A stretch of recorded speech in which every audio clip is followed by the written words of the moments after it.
el sol de justicia. ¿Cuánto le gusta el sol? El sol es bueno. Yo no sé por qué dicen que el sol da cáncer. Eso no da cáncer. ¿Cómo Dios va a crear un sol para que te dé cáncer? No. Cáncer da de los protectores solares, eso que nos echamos nosotros. Eso sí da cáncer. El sol es bueno, el sol es energía, es vitamina. Claro, si uno se está al mediodía en pleno rayo del sol trabajando, ya es diferente, ¿no? Pero el sol de la mañana es bueno, el sol de la tarde es bueno. El sol es energía para este mundo. Hay un principio, hermanos, o mejor dicho, existen 3 principios en la Biblia. Nosotros conocemos el primer principio como fue el Génesis. Pero antes de este principio hay un principio. Y antes de este otro principio hay otro principio. ¿Cuál sería ese principio? Hebreos capítulo 11, versículo 3. Dice: por la fe entendemos haber sido constituido el universo por la palabra de Dios. De modo que lo que se ve fue hecho de lo que no se ve. Primer principio. Segundo principio, Juan capítulo 1, verso 1. Dice la palabra del Señor: en el principio era el verbo, es decir, la palabra, y la palabra era con Dios, y la palabra era Dios. Ahora sí llegamos al tercer principio. Génesis capítulo 1, verso 1. En el principio creó Dios los cielos y la tierra. Y la tierra estaba desordenada y vacía. Pero el Espíritu de Dios se movía sobre la faz de las aguas. Entonces había tanta oscuridad que Dios dijo: hágase la luz. Y vio Dios que la luz era buena, y la separó la luz de la noche. Hizo una separación entre la luz y las tinieblas. Pero no fue sino hasta el cuarto día, donde dice la Biblia que creó Dios la lumbrera mayor y la lumbrera menor. ¿Cuál es esa lumbrera mayor? El sol. Amén. El sol, hermanos, no es solo una estrella más, sino que también es una figura muy poderosa en la santa palabra del Señor. Desde el Génesis hasta el Apocalipsis, el sol aparece como una imagen de poder, una imagen de juicio y como una imagen del mismo Mesías. El sol fue creado para hacer luz, para marcar el tiempo aquí en la tierra, para que les sea de señal a los hombres, dice la palabra, a las estaciones, para marcar el tiempo aquí en la tierra. El sol, hermanos, no es un Dios como los antiguos egipcios creían. Ellos adoraban al Dios Sol, no, porque era lo que ellos veían más grande, más poderoso en toda la tierra, el sol. Por lo tanto, ellos creían que era un Dios y le adoraban. El sol no se debe adorar, porque es una creación. Nosotros adoramos al Creador.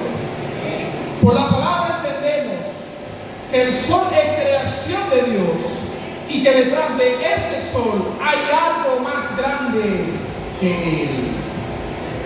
El salmista en el Salmo 19 veía el sol como un reflejo de la gloria de Dios. Y él dice de la siguiente manera: los cielos cuentan la gloria de Dios y el firmamento anuncia la obra de sus manos. Un día emite palabra y al otro día, y una noche a otra noche declara sabiduría. No hay lenguaje ni palabra, ni es oída su voz.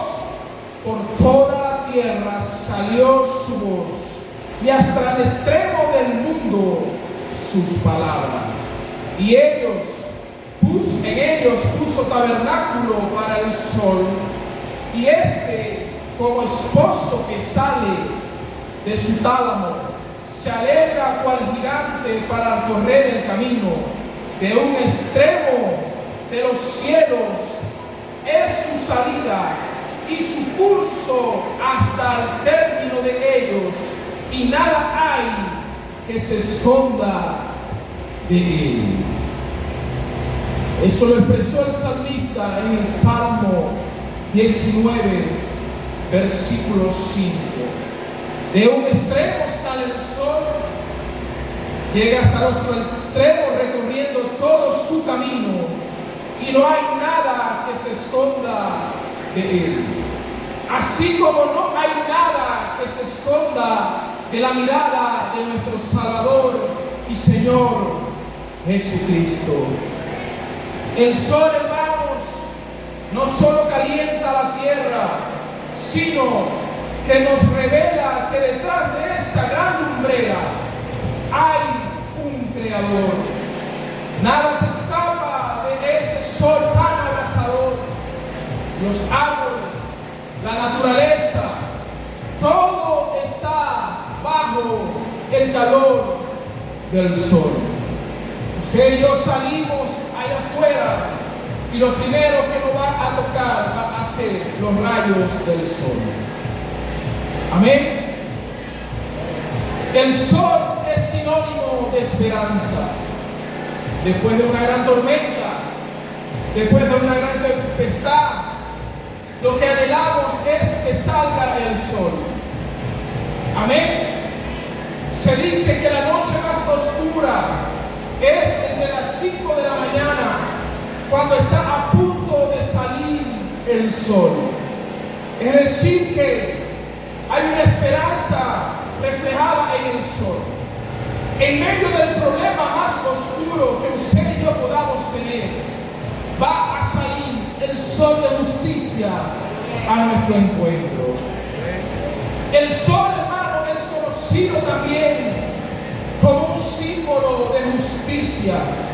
Por eso el profeta Malaquías hace mención y compara diciendo: para los que temen a Dios nacerá el sol de justicia, y en sus alas traerá salvación, sanidad.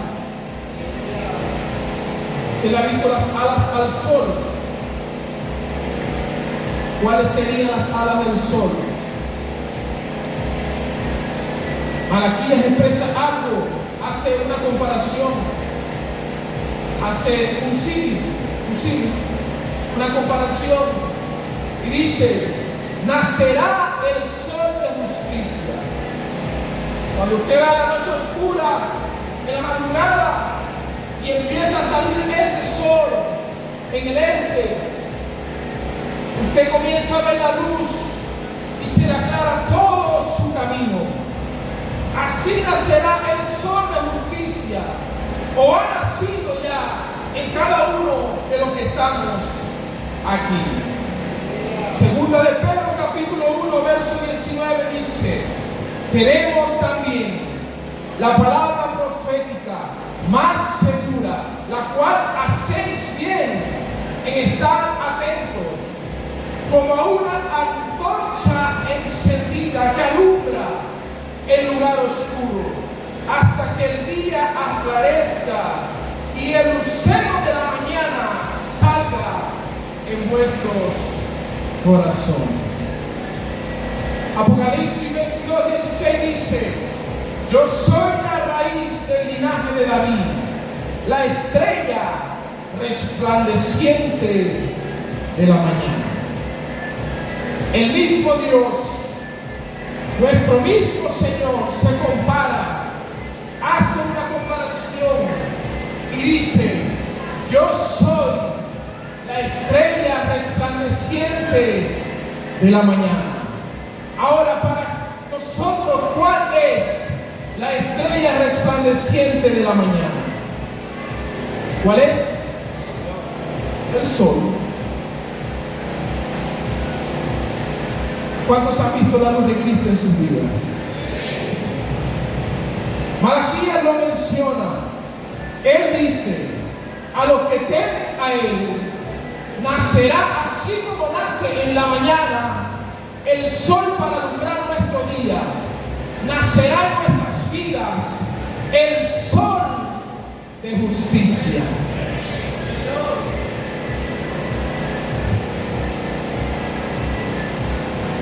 Para entender un poco más esto, hermano, y el punto donde quiero llegar en esta mañana, es necesario estudiar la vida de la mujer samaritana, de la mujer del flujo de sangre.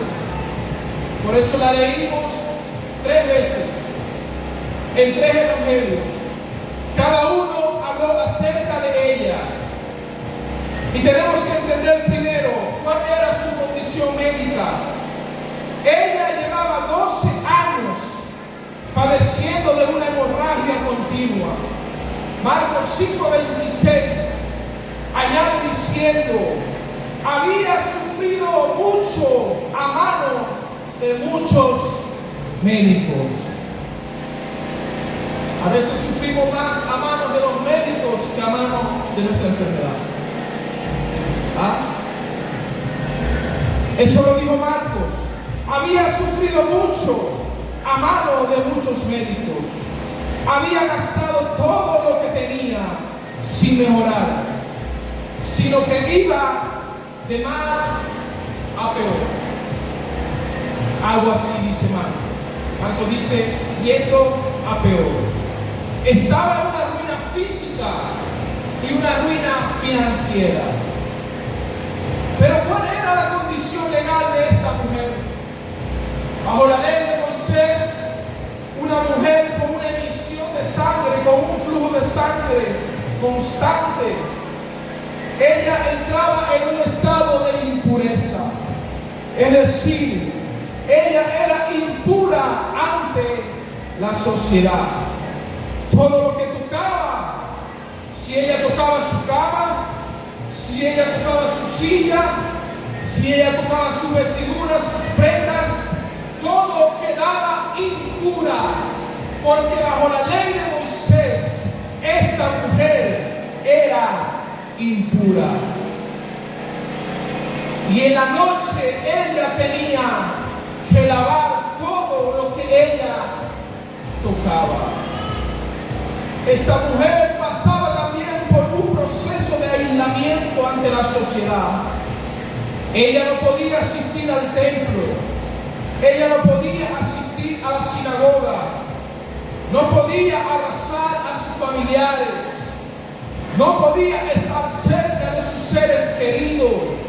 Si tenía esposo, no podía compartir con su esposo. Si llegó a tener hijos, no podía estar con sus hijos. Ella vivía aislada de la sociedad. Vivía bajo la vergüenza, bajo el rechazo, bajo el murmullo de la gente que la llamaba: ahí va la impura. Había un riesgo de muerte para ella también. Salir a la multitud, donde la gente apestujaba, significaba que contaminaría literalmente a todo el mundo. Si ella salía donde la multitud que seguía a Jesús y ella tocaba a alguien de ellos, según la ley de Moisés, dada a Moisés, ella contaminaba a cada uno de los que estaban allí. Es como si esta mujer tuviera una especie de virus. Ella pasaba con el simple contacto, que yo tenga contacto con mi hermano Juan Ramón, lo contamino. Esto era lo que pasaba con ella. Miren el grado, la magnitud de la enfermedad que ella tenía, las leyes que habían para aquel tiempo, que si ella hacía un contacto físico con esa multitud que seguía a Jesús, ella contaminaba a cada uno de los que iban tras Jesús.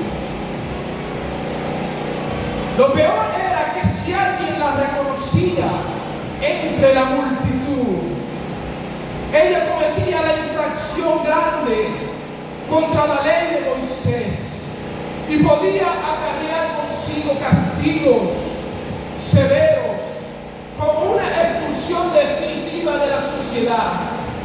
Ella no podía andar entre la gente. Ella no podía andar entre la multitud. Era como una leprosa. Hoy en día los leprosos los tienen aislados de la gente, de la sociedad. En Maracaibo, en el lago de Maracaibo, había una pequeña isla y ahí había como un pequeño hospital donde tenían a los leprosos, aislados de toda la sociedad. Pero esa isla comenzó como a desaparecer, pues. Comenzó a deteriorarse la isla y tuvieron que llevarse los leprosos de ahí a otro lugar. Pero lo cierto es que a los leprosos los tienen aislados de la sociedad. Esta mujer no tenía lepra, pero tenía un flujo de sangre continuo. Era conocida como la impura, la inmunda. Dale alabanza al Señor en esta mañana.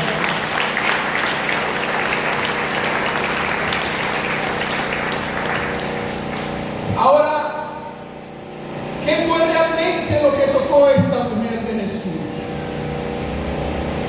La Biblia aclara cuando ella dijo, lo leímos al principio, si tan solo tocare el borde de su manto, seré sana. Ella no dijo seré salva, ella dijo seré sana.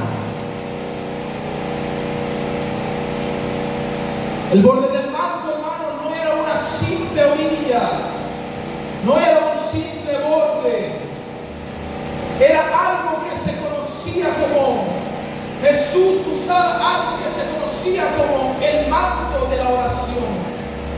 Se pronuncia el talí. Jesús, como buen judío, observante de la ley, vestía este manto, un manto superior que se colocaba encima de sus vestiduras, llamado el talí. Pero este manto usaba unos tipos de flecos en sus orillas. Estos flecos eran conocidos como los tzitzit en el hebreo. En Números capítulo 3, 15, verso 37, en Deuteronomio 22, verso 12, dice la Biblia que Dios ordenó a Israel poner borlas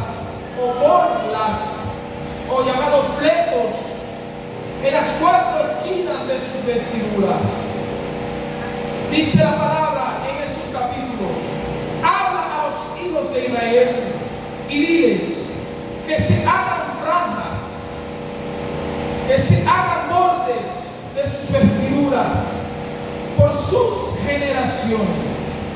Pongan en cada franja en los bordes un cordón azul, para que cuando los veáis os acordéis de todos los mandamientos de Jehová tu Dios. Estos bordes, estos flecos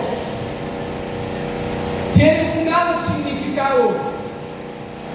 Esta palabra, hermano, tiene mucha tela que cortar, pero solamente voy a tocar algunos puntos para llegar a donde quiero llegar en esta mañana, si el Señor me lo permite.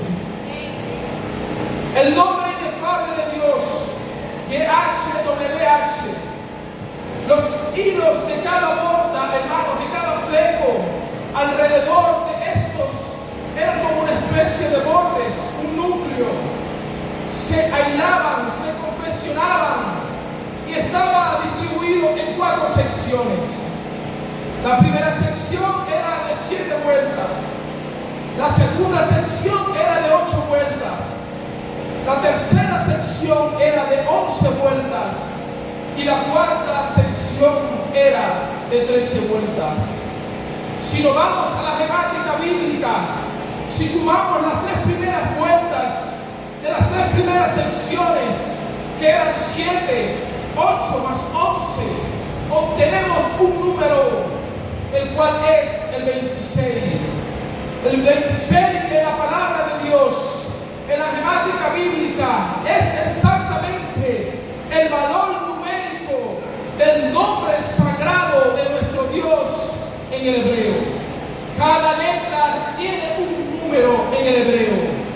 H, Y, H, W, H son las letras que componen esos números y da un total de 26 números, el cual representa el nombre sagrado de nuestro Dios en el hebreo. Pero la última vuelta, la última sección se compone de 13 vueltas. Y esta sección es conocida en el hebreo como el nombre, o mejor dicho, el Señor nuestro Dios. El Señor uno es. Las 13 vueltas equivalen al valor de la palabra hebrea echada. Cada letra tiene un número. Esto quiere decir el Señor nuestro Dios, el Señor uno es. ¿A quién se le dio ese mandato? ¿A quién se le dio esta palabra? A los hijos de Israel.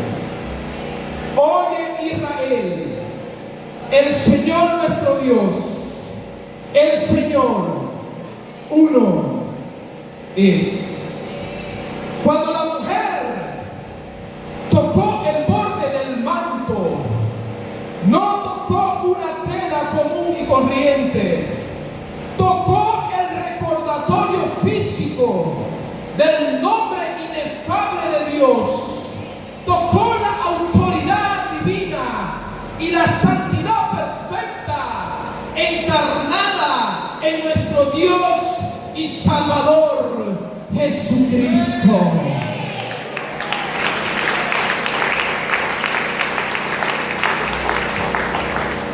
Malaquías en su profecía dice: hay sanidad en sus alas, traerá sanidad en sus alas.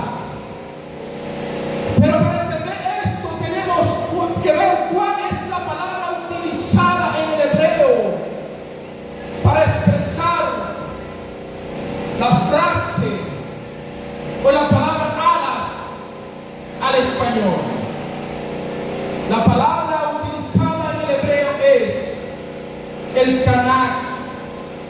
Esta palabra kanach tiene dos significados al ser traducida.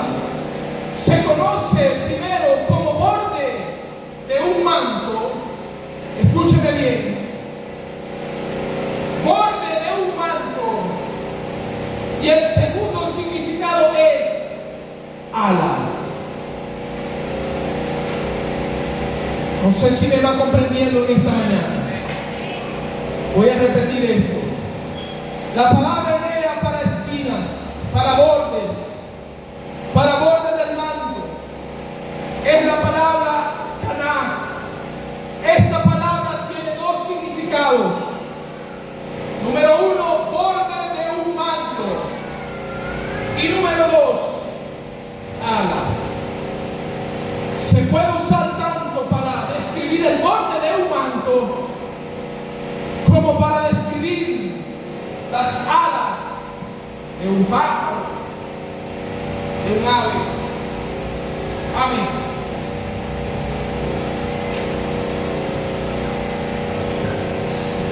Años antes de Cristo, el profeta Malaquías escribió sobre la venida del Mesías y dijo: mas a vosotros, lo que teméis mi nombre, nacerá el sol de justicia, y en sus alas, escúcheme bien, en su kanach en el hebreo traerá salvación, traerá sanidad.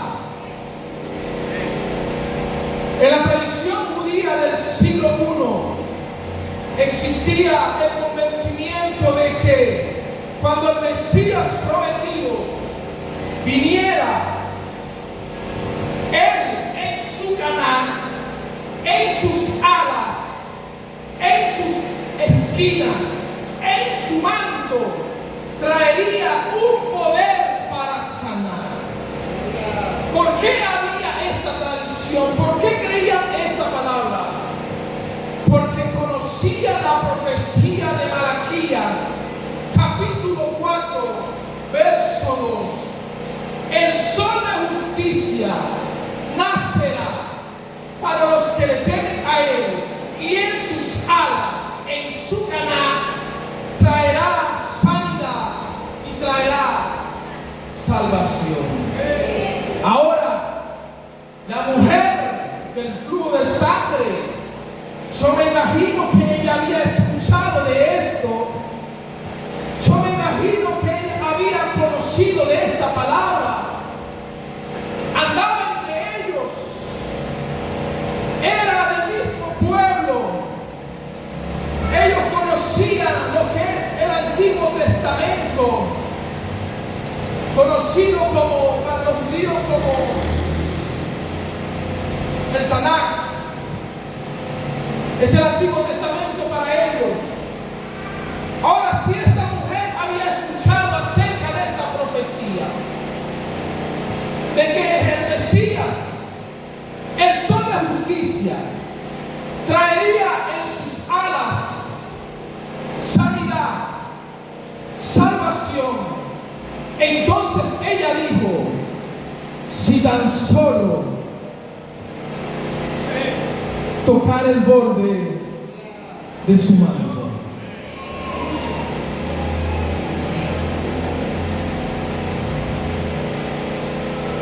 Se conecta el Antiguo Testamento con el Nuevo Testamento.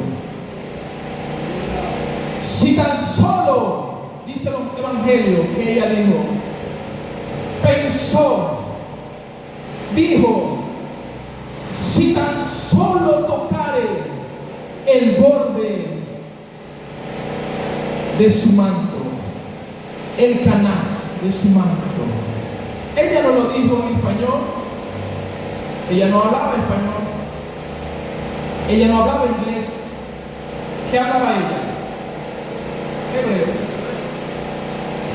Si tan solo tocare el canal.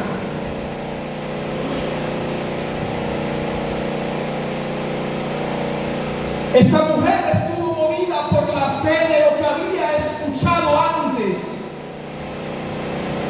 por la fe de que vendría el sol de justicia prometido, y ella, al tocar el canal, el borde, al tocar las alas del sol de justicia, estaba expresando su fe, que si este hombre era el verdadero Mesías, el sol de justicia, iba a traer sanidad en sus alas, salvación en sus alas, restauración en sus alas. Ella dijo: si este hombre es el sol de justicia, en las esquinas de su manto hay sanidad. En las alas de su manto hay salvación. No fue un acto de superstición, no fue un acto de magia, fue un acto de fe profética, porque ella había creído en la profecía. Ahora la pregunta es: ¿tenemos o no tenemos la palabra profética más segura, que es como una lumbrera en nuestro camino, y a los que la tienen nacerá en cada uno de nosotros el sol de justicia, dijo el apóstol Pedro?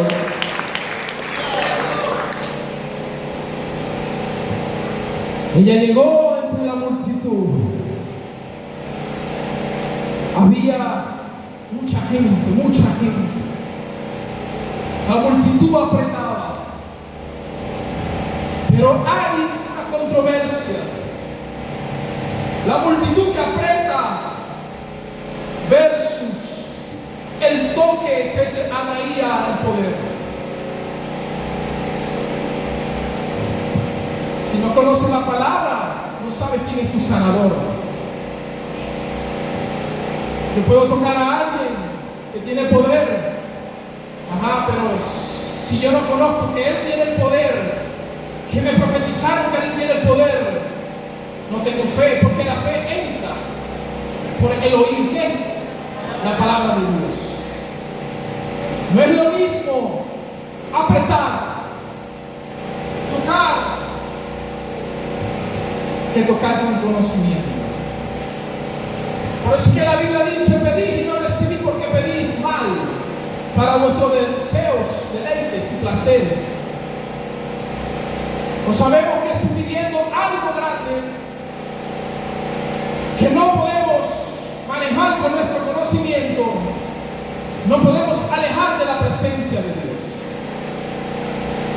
Por eso es que tenemos que pedir con entendimiento, creyendo que aquel que creó el sol puede hacer la obra también en nuestras vidas. Bien, cientos de personas le rodeaban a Jesús, lo empujaban, rozaban por curiosidad, por alboroto, como cuando un político va por la calle, todo el mundo lo quiere tocar, todo el mundo lo toca. Así pasaba en ese momento. Pero Jesús de repente se detiene y hace una pregunta: ¿quién me ha tocado?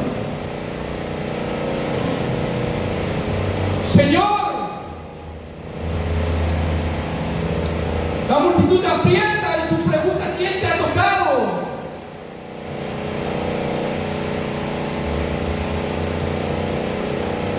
Pero es muy diferente, hermanos, entre apretar a Jesús entre la multitud y tocarlo en la intimidad, en la fe garantizada de que Él, lo que Él ha prometido para tu vida, se puede dar. Aquí hay una multitud, pero usted tiene que destacar entre esa multitud.